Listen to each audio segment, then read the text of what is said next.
Hello BookTube, my name is Dennis and you're watching The Intellectual Reads. Today I'm happy to bring you the review of The Magic Mountain by Thomas Mann, Part 2, as I will be discussing the ending of the book and the impressions that it left on me, what I thought of it, and my overall reaction to the novel. If you're interested in the first part of the novel and my initial impressions, there's a video that I have done previous to this one, which is part 1, and that covers my first reaction to the first half of the book. Let's get on with the discussion of what impressions this book has left on me, what topics it covers, and my overall reaction to finally finishing it.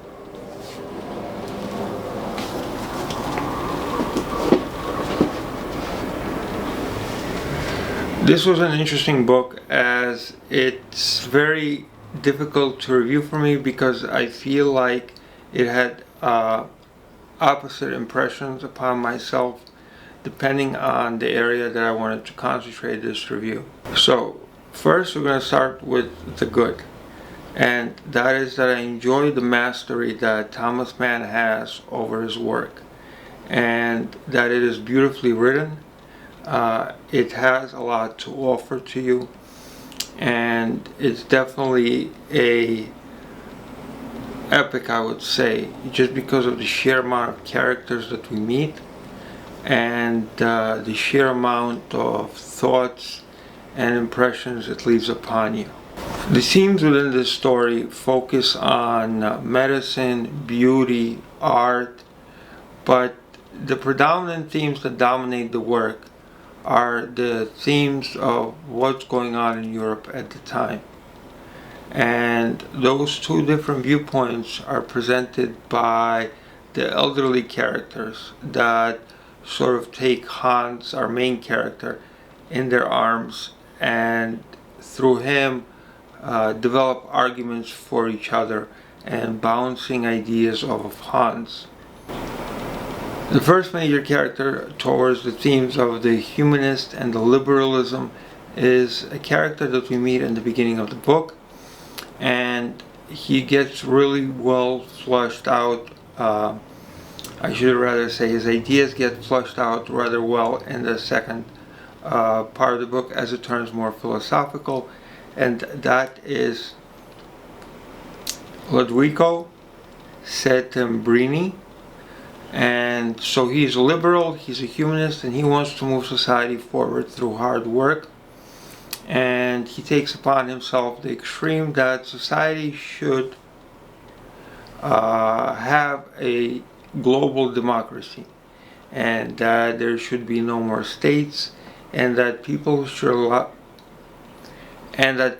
be allowed to flourish through their hard work and constant movement towards a greater goal on the individual level.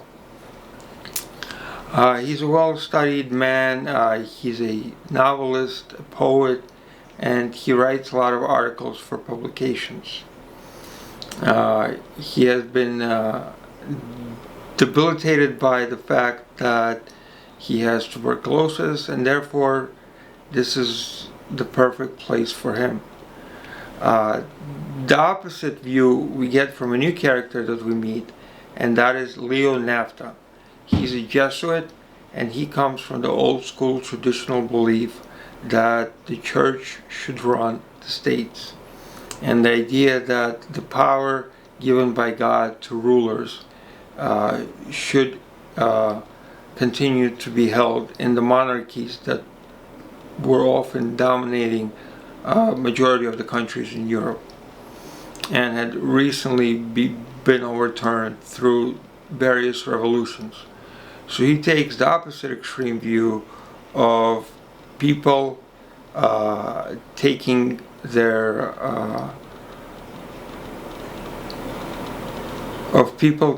guidance and following it based on the monarchy's wishes, because those wishes come from God. And so we have this dichotomy of arguments and philosophical ones that make the story really interesting and really present sharp, clear views, both having a sense and well-developed structure to them that you can get behind each of you and understand the person's logic as he comes to the conclusions that both of these central characters come to. I also thought that the side characters that prevail in the story are rather well fleshed out. We have a European lady, we have a Dutch farmer who's wealthy, we have a Russian love interest who has her own goals, her own motivations, and all the characters within this work are really a representation of a small part of society that inhibited this combustible atmosphere as we're getting close to Cold War I. And I thought that he can paint his characters rather well, Thomas Mann that is, and really get you to understand them and also appreciate their uniqueness and what makes each one stand out on his own. And so I was really enjoying the plethora of people that made this work come alive. And the last thing I would say that I really enjoyed is the way Thomas Mann does the setting. He doesn't overdo it, so to speak. It's almost like unnoticeable how he points out things, and then eventually, like a jigsaw puzzle, towards the end you come to this realization that you have just been in a magical place far away that isn't inhibited by the real world, and so it comes more alive based on the way he depicts it and concentrates on different areas where he will really let the environment shine and show you how much of the story, the setting, is involved in structuring. If he was a painter, I would really think that Thomas Mann is someone who works with watercolors, presenting a beautiful, vivid, and at times a rather out of focus environment, and I think that's where the magic lands itself. I would definitely not think of him as painting with deep, rich, and vibrant oil paintings or anything like that. It's much more nuisance, the landscape.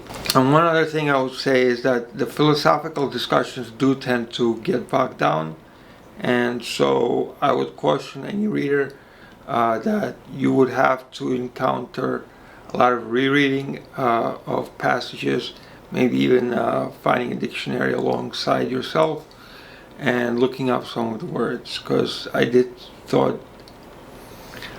think that there were a few passages that dragged on, but they were very interesting in themselves. So just be ready that this novel will require you to do some work of your own to really grasp it and get the meaning of it. And in the afterword, I also read that Thomas Mann really asks the reader to read this work twice, and so that might be something you will do if it really speaks to you, and probably get even more out of it. It is a work that I can see somebody getting more and more on every subsequent rereading of the work. Now on to the bad. I really thought that the character of Hans Kastrup, the main character that we follow through the story, was so frustrating and so despicable and just not somebody that I would want to associate with, somebody I would look upon with pity, and not a strong character that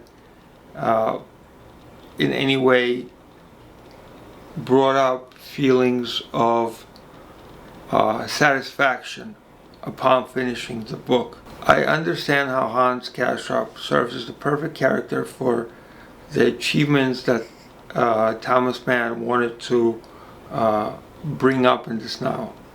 And so his soft, nice, cordial side, never wanting to start an argument, rather pleasing to every character,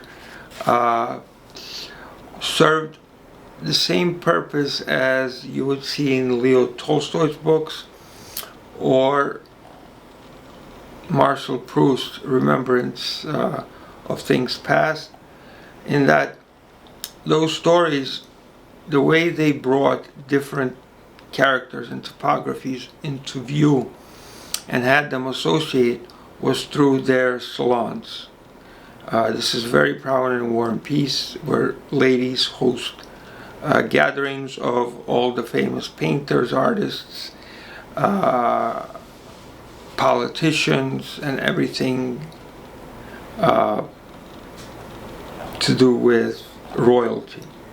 Same thing you have in Remembrance of Things Past, the salons that Marcel Proust visits to depict life as he sees it and the characters of the rich and famous.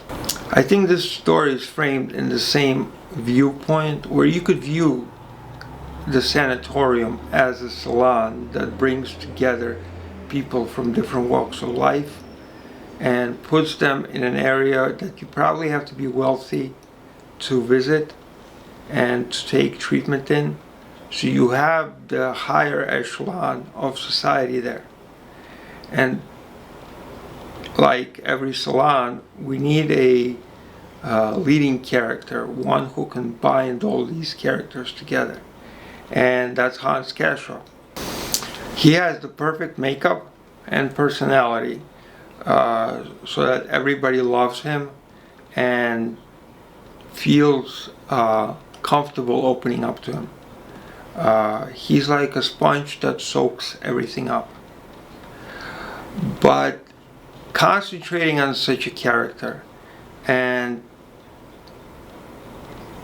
dragging us through his life for 7 years, or however many pages the book is, becomes rather unfulfilling. And the unfulfillment comes from the fact that Hans Castorp is really like one of those nice guys you meet in life, where he will agree with you on everything. He's courteous, he's nice, he never wants to cause an argument.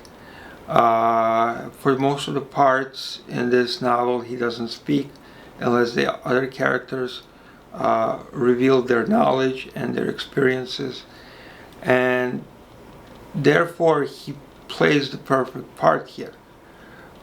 But you want more life out of your central character, and you want motivations, you want some kind of goals, you want your main character to go through tribulation, go through growth, go through difficulties. And we never find that here. We never find Hans Castorp ever putting himself in danger, other than the one time he goes off and decides to see the wild on his own and gets lost. But even then, he finds his way home before the night. He never has to go through anything difficult. It's as if Thomas Mann loved and cared for him so much that he wanted this character of Hans Castorp never to really have any difficulty in life. And that comes from the main point of that he never takes action. Numerous times he's told that he can leave the facility. The doctor even informs him in the end of the book that, he doesn't have tuberculosis. It's just strep throat. And he's disappointed by this. He never ever has any inkling to go out into the real world. And that's why also the ending of the book is really far-fetched for me. I can't see a character like Hans Castorp all the way going from one extreme to the complete opposite extreme. There's no growth that leads you to this point that he's going to go out in the fields and join a war and become a soldier and put himself through all these difficulties. That growth is never materialized in the novel, and so when it happens, it becomes rather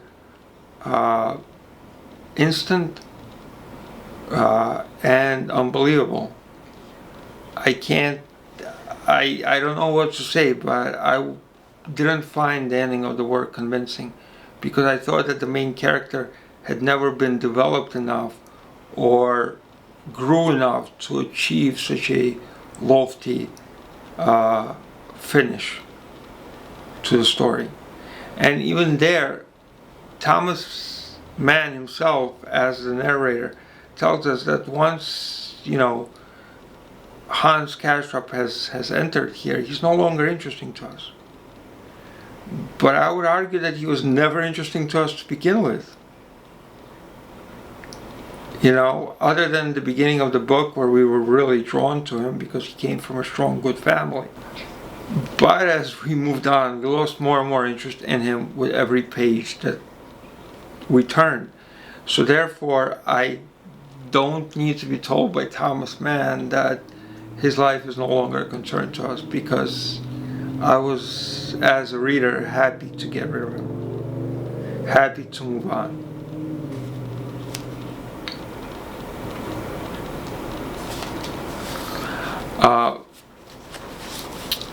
So because of that, because of the weaknesses of the main character, because of the lack of motivation, because of the flat,